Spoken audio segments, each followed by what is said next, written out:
Balls Deep.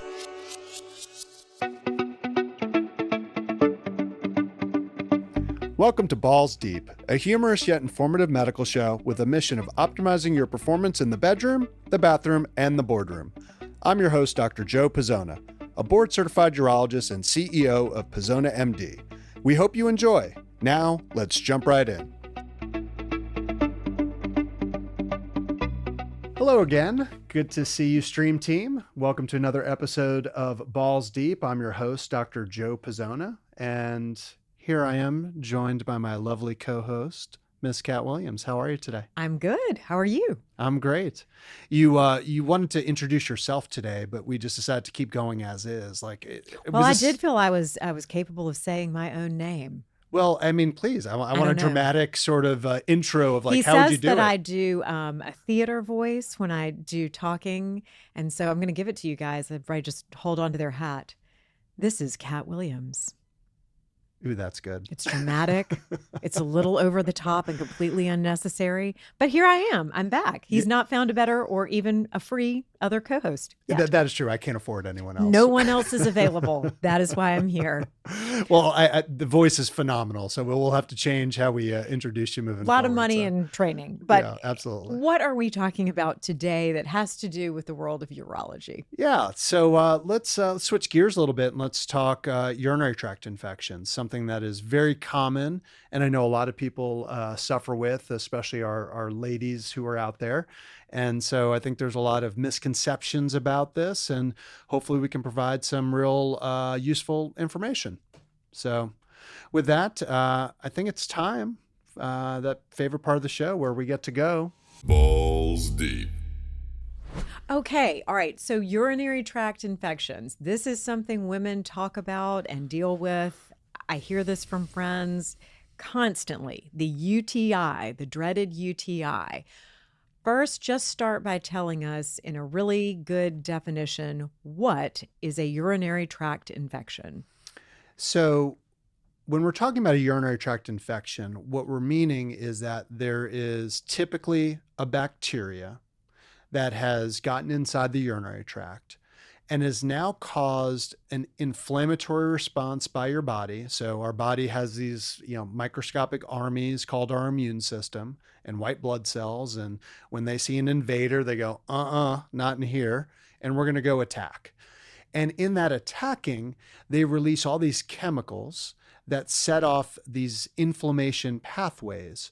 So our body's actually trying to kill the bacteria, and it's in doing so that then someone will develop irritation and inflammation. So the symptoms of a urinary tract infection, I'm sure a lot of people already know this because they've suffered through it, but symptoms would be to let you know that this could be an issue. Yeah, so it really depends on what part of the urinary tract is inflamed. Now, for the purpose of this podcast, and we'll go into a little bit more detail in a little bit, but in general, when someone talks about UTIs, we're really talking about a bladder infection. Okay. The classic symptoms of a bladder infection are burning with urine. We call that dysuria in medicine. Urinary frequency and urinary urgency. I got to go all the time. I have no warning and it hurts.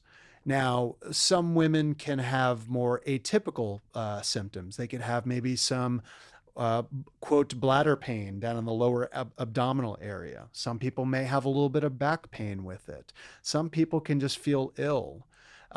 When people who are older get urinary tract infections, they actually can present with something called delirium, meaning they don't know who the heck they are. You're kidding. No. Oh, I've never heard of this. Yep. I've never heard of this at all. This is wild. So if grandma or mom or someone in their 80s and beyond are like, they're acting funny, the first thing we do actually is rule out a urinary tract infection. Really? Yep.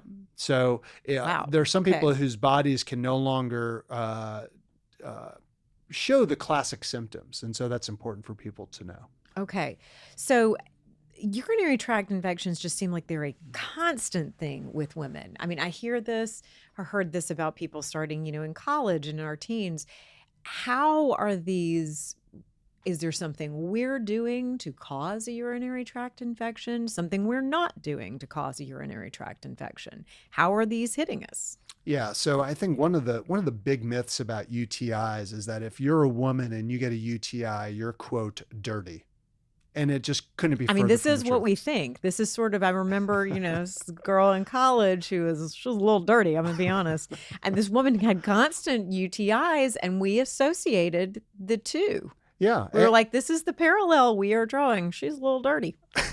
Well, I think we're using dirty in different ways here, but when I'm talking dirty, or what most women come in the office is they ask me, well, am I wiping wrong? Yeah, that's not what I was talking about, but okay. Yeah.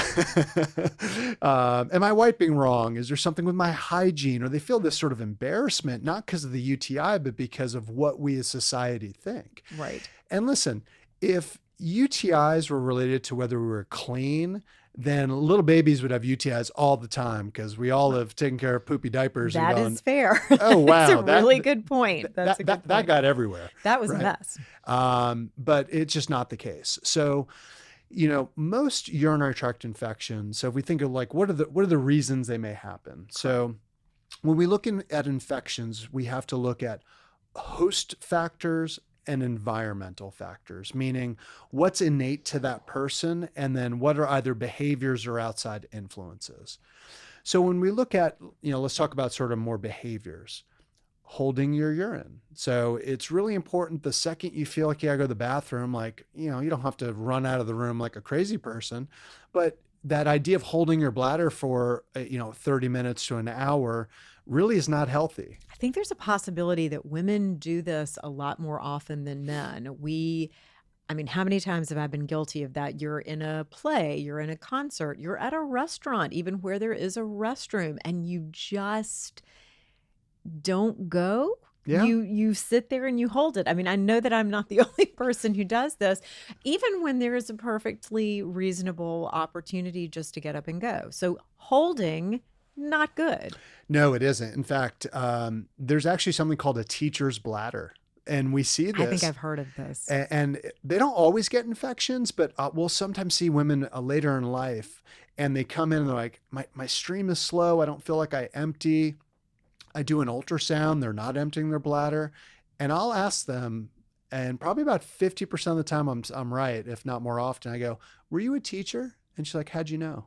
Wow. And that's because, teachers are not taking breaks. We see this also with nurses. They right? just power through the day. They power through it. Okay. And so, the best defense, look at the opposites of what causes, well, what can I do about it? The best defense is lots of water and frequent urination. So, so that's a big one. Some other risk factors to kind of hit and think about here as to why someone would get an infection is, underlying constipation. So believe it or not, the bowels and the bladder really have this relationship we don't talk about very often. And in urology, when we see bladder dysfunction, we're actually going to then go and tackle any constipation issues. Because if we think about it, internally, most bacteria come from the gastrointestinal tract, E. coli, Klebsiella, all these Pseudomonas, these scary sounding Never even words. heard of these last two, but okay. And so they're these scary bacteria. And where do they come from? They come from the gastrointestinal tract. And so there's a couple different theories as to how this happens, but one being, internally the bladder sitting there down the pelvis, there's all the intestines and the colon sitting right next to it. So it's very possible that bacteria can actually translocate, go through the walls and into the bladder and set up shop. Now, one of the other theories is, the good Lord put women together in such a way that we jokingly say the recreation area, the waste management sites are all pretty darn close down there. True. And it is normal for even a healthy, clean woman to be colonized with bacteria and yeast around the vaginal opening. And if we look at the anatomy of women, the female urethra is only a couple centimeters long. And it's right there near everything else. Okay. So it's not hard to imagine. It's hard for bacteria to just make that quick little jaunt through those couple centimeter. And now all of a sudden they're in the bladder wreaking havoc. And that's something that's a little obviously out of our control. We can't change the location of these places in our body. So on that situation, it's a little It is what it is. Absolutely. So again, if you get a UTI, it's not because you're dirty, you're not wiping right, but it could be you're holding your urine. It could be you're constipated. Could the constipation, does that have anything to do? Could this jump over into UTIs? Your diet, what you're eating? Yeah, that's a Or good not question. necessarily? So in some cases, yes, because one of the common scenarios we see in the urology clinic is getting people who are diabetic get recurrent urinary tract infections. More so than people who are not diabetic. 100%. And why is that? Well, diabetes lowers your immune system, the ability to fight infections. And what do bacteria love? They love sugar. So not just Cat course. Williams, but bacteria love I sugar. too love sugar. Not a good thing. And so that sugar is a very fertile playground and environment for bacteria to grow. So in an indirect way, yes. In an indirect way. But Okay. I don't think we had planned to talk about this, but you just kind of sparked. I threw it out there. No, but you sparked a great common myth that we have to cover is this idea around cranberry juice. Right? Oh my gosh, everybody. Yes. Like you get a UTI. Yep. What you do, you immediately go to the grocery store, buy the giant ocean spray cranberry juice, and this is your fix. Right. And you have told me in the past, no, this is actually not at all true. No, and in fact, I tried to tell a few girls this, did not believe me. Oh, of Even course. saying, the guy I married is a urologist. They're like, don't care. It's cranberry juice. He doesn't know anything. Well, listen, and again, we seem to cover a lot of myths in this show. I think that's sort of a theme is we're trying to combat misinformation With good information. with good information, right? Maybe that'll be a new catchphrase for us, right? Yeah. So again, most myths come from somewhere with a good intention. There is a set of chemicals or compounds in cranberries called PACs. I will not try and remember the name of it because I'll butcher it and someone will yell at me. PAC. PACs. Okay. And so this chemical legitimately can prevent and or even treat UTIs. PACs don't allow bacteria to grab onto the wall of the bladder. Because if bacteria are just kind of hanging out in your bladder, but they can't grab onto the surface and you urinate them out, no harm, no foul. Again, they got to get inside to activate the system. The issue is that the amount of PACs in your average garbage cranberry juice That has a lot of sugar. that has a lot of sugar and acid, two big bladder irritants that you don't want to have when you have a UTI. The amount of PACs in your average cranberry juice is nominal. Could you conceivably get some benefit from the really super tart concentrated? Maybe. What I typically recommend is a high quality cranberry supplement. Like a pill. Yeah, there's a bunch out there. I won't bring them up for other financial reasons. I don't have any ties to any of them, but I don't want to promote one versus another. But bottom line is you can look up high quality cranberry supplements, and that those do work. We do have studies showing that. But there is literally zero benefit if you get a UTI of drinking regular grocery store, what we all used to purchase. This cranberry juice we downed by the gallon was utterly a waste of time. The placebo effect helps about 40% of Fair people. enough. So if you believe it's going to Fair help you, enough. it probably will. But Fair enough. so yeah, in general, again, the diet does play a role, sometimes positively, sometimes neutral. Okay. But it doesn't mean you're dirty. And again, we can go into a lot of other risk factors, everything from low estrogen and menopause causing UTIs. And again, other medical issues. If you've had chemotherapy and your immune system is compromised, you'll see more UTIs. But most often, for most people listening, it's just pure dumb luck. And some people genetically are just more prone to infections, and that there's probably not much you're going to do without medical help to prevent them. Okay. So what you just said, though, they are preventable. Yeah, I mean, a number of women who are suffering with UTIs out there and just treat it like they're putting out a fire, literally and figuratively Right, in this true. case, right? The things are burning. Like, I'm a busy mom. I got to get this fire put out. I'm running to the urgent care. They're going to throw me on some antibiotics and I'm good to go, right? But recurrent, people who get these consistently, they always seem to come up. They don't ever seem to go away. What can they do?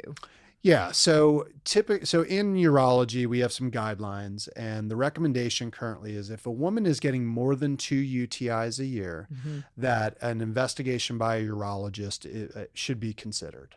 And what we're going to do is a really good history. So we're going to identify, are there some of these things: uncontrolled diabetes, constipation, are you in menopause, What genetics, are your personal individual medical situations? 100%. What are your urinary habits? You drink enough water?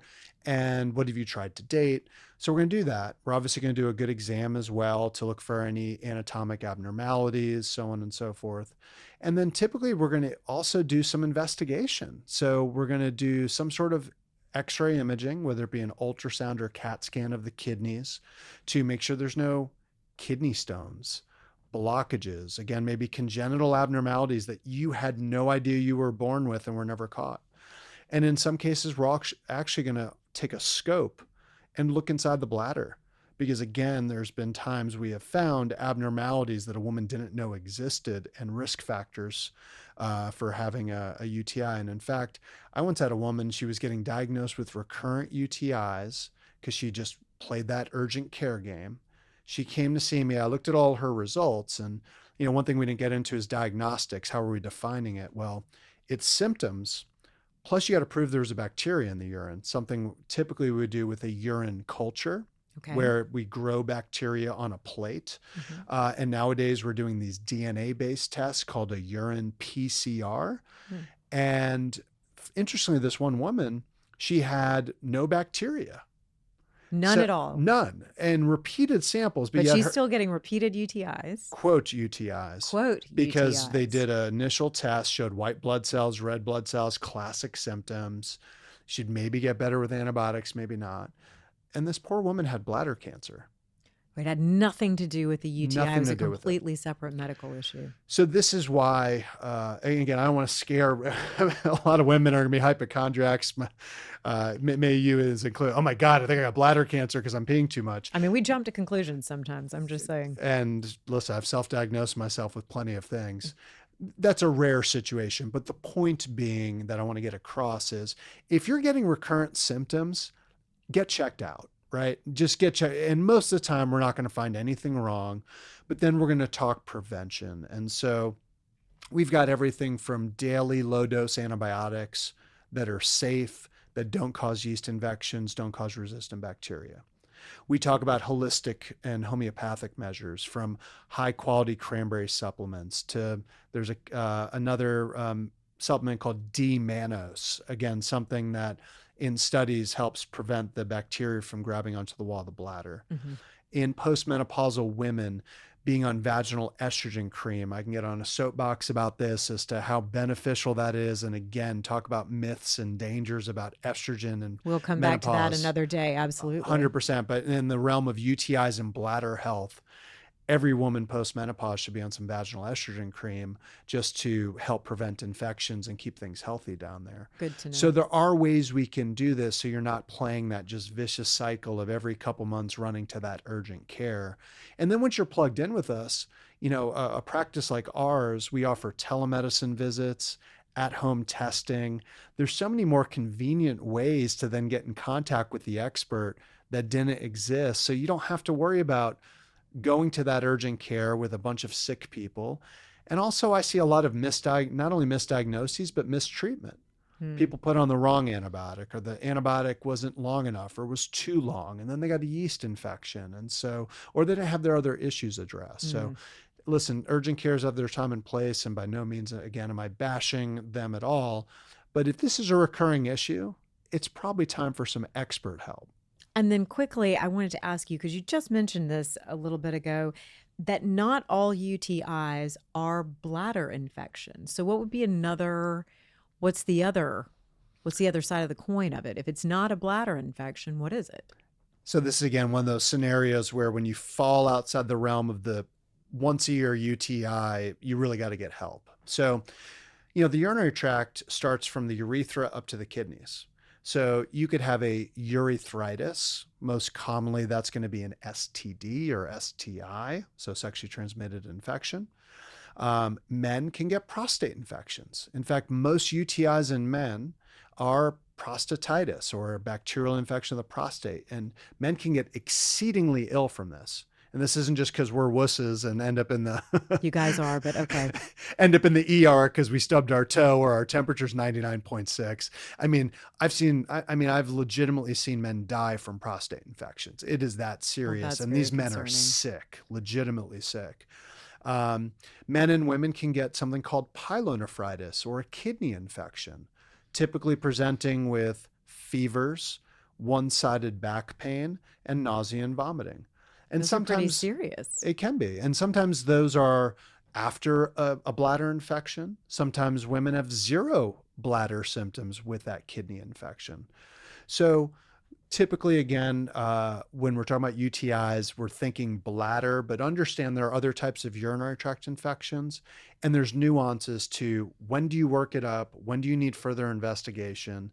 And so I just want the listeners to understand that if you're getting more than one or more than two UTIs, bladder infections as a woman, if you're a man who's had an infection, if you're anybody who's had an infection with a fever, if this is a recurring issue, you got to come see a urologist because this could be the sign of something more serious, whether it be a misdiagnosis or we can stop your suffering. Stop going on the cycle of just the constant trip to the urgent care. Go see your urologist and get this sort of diagnosed and taken care of once and for all. Yep.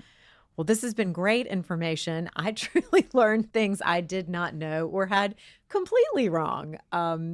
So in summary, let's jump into my favorite part of the show.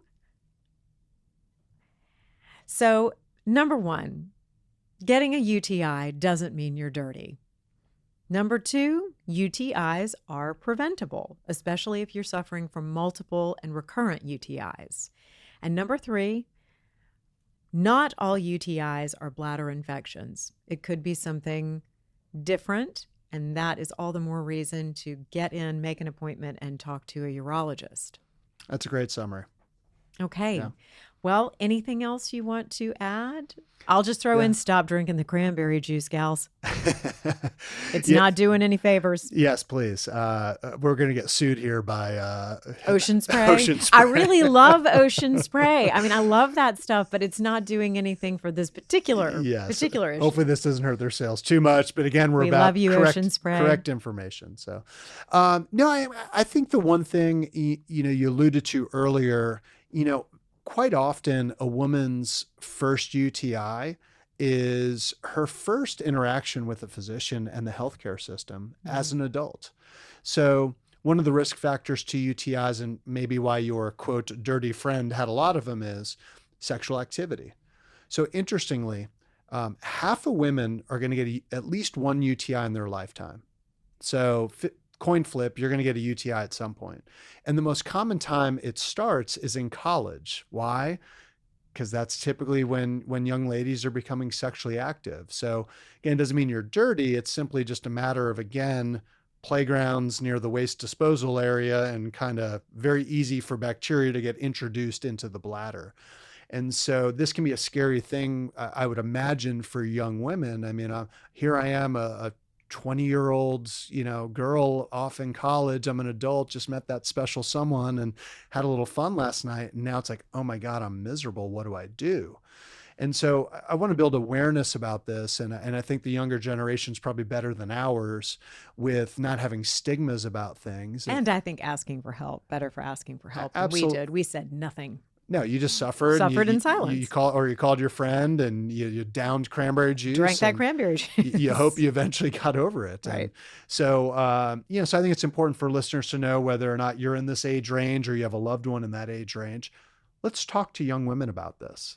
It doesn't have to be a stigma. Let's prepare, because if we fail to prepare, we're preparing to fail. And that's a scary situation. I wouldn't want my daughter going off to college and not knowing, oh my God, what do I do if I start feeling this way? Because it'd be a scary venture.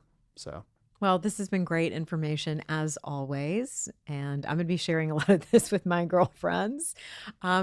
Thanks so much for talking to us today. Yeah, absolutely. This is fun as always, Kat. And thank you to the stream team of listeners, all of you, for supporting us. And as always, please show yourself a little bit more love and grace. We are all works in progress, and that gives us the chance to improve ourselves. Have a wonderful day.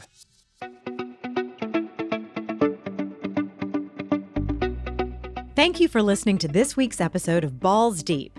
If you'd like to join our stream team of listeners, please click the subscribe button on your favorite podcast platform.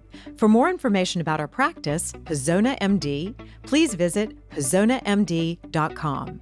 This podcast is for informational purposes only, and the content is not intended to be a substitute for professional medical advice. The show does not constitute the practice of medicine.